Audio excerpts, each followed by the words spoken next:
All right, installing Zork. So Zork is a game. I think the original date on it was 77. Was when it first started getting released. The version we have, I believe, is one of the commercial versions that came out around 1981.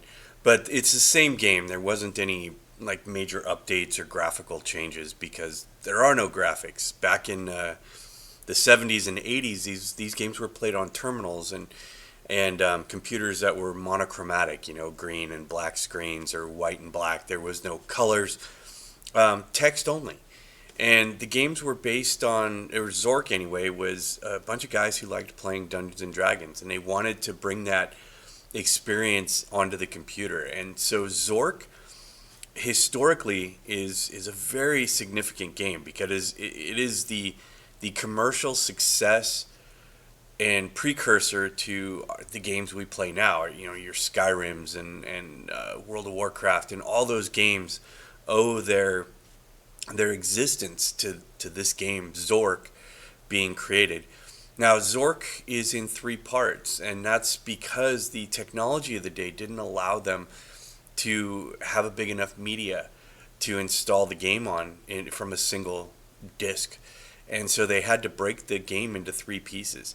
And so they have Zork 1, Zork 2, and Zork 3. They were all created simultaneously as a single game, but when it came time to sell them, they had to break it up because the game couldn't fit on a single disc.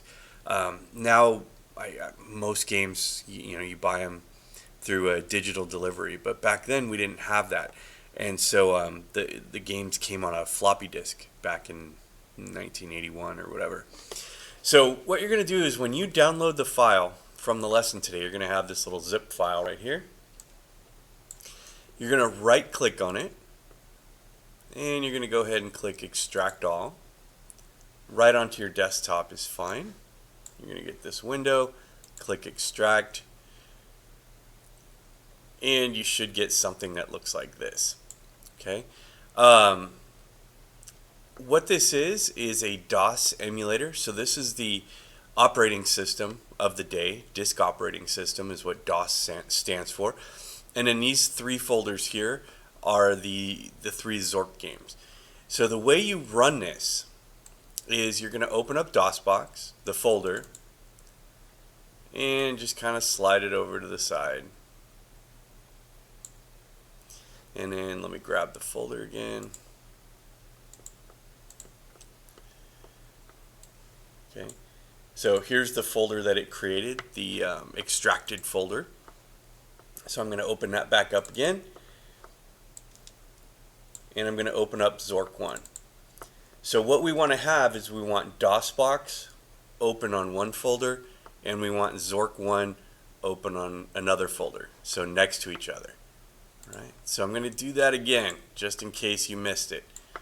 So I'm going to take this zip file, right click, extract all.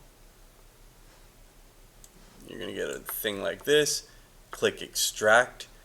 That's going to create a folder on your desktop, and you'll see the contents of that folder. We need to open the DOSBox folder, so we could just double click it, slide that guy to the side. Then we're going to open the game history folder again, slide that one to the side, open up Zork. So now we're looking at these two folders, DOSBox and Zork. You're going to take the Zork 1 batch file, Windows batch file. Yours probably won't say .bat. That's a setting that I have open in Windows to show me that. But it's the one when you look over here where it says the file type, we're looking for the Windows batch file. You're going to drag the Zork 1 batch file, and you're going to drop it onto this orange DOSBox application. So it probably won't say DOSBox.exe, but this right here is the DOS program. Don't try to run this. If you run it, nothing's going to happen.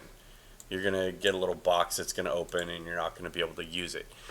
Do not drag Zork and drop it into this folder. That won't work either.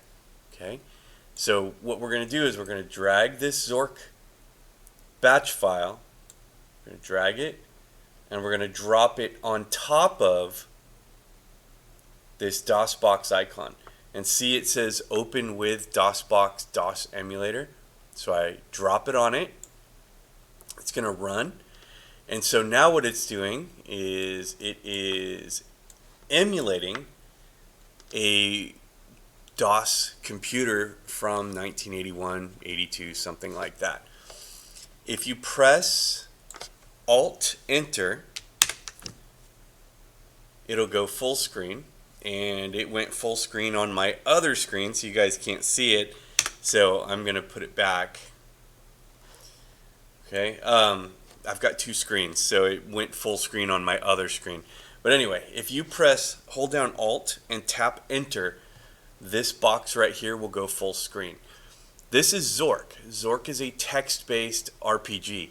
A lot of you are going to balk at this and freak out and start shaking and foaming at the mouth, and because there's no graphics, and you might even run out of your house screaming or something. But it's actually a pretty good game. It is iconic in the video game world. It's actually an Easter egg in like one of the Battlefield or Call of Duty games. There's like a computer in an office, and you can sit down and play Zork on it. Zork is absolutely one of the most important video games ever made. It is the start of the entire RPG genre, the most successful RPG of its day, and it proved to the world that role-playing games on a computer were a viable source of games. Now, the way it works is you simply type in your action, and Zork had the most complicated text parsing system available at the time. The computer knew more words than any other computer game at the time. So if you look at this very first thing here, it says west of house. You are standing in an open field west of a white house with a boarded front door. There's a small mailbox here. So now there's a little prompt there. So it wants to know, what do I want to do? So I'm going to say open mailbox. Opening the mailbox reveals a leaflet. I'm going to take the leaflet. So it's taken. Now I would like to read the leaflet. And this is just a little thing about the game. Now, if you're lost, notice I typed look, and that just repeats telling me what's in the area. So now I'm standing in an open field west of a white house. So if I'm west of the white house, that means I need to go east to get to that house. So if I type in east, or even E for east, now I'm standing at the house. The door is boarded and you can't remove the boards. So what if I go north? You are north. There's no door here. All the windows are boarded up. There's a path through the trees. So if I press north again, now I'm on the forest path.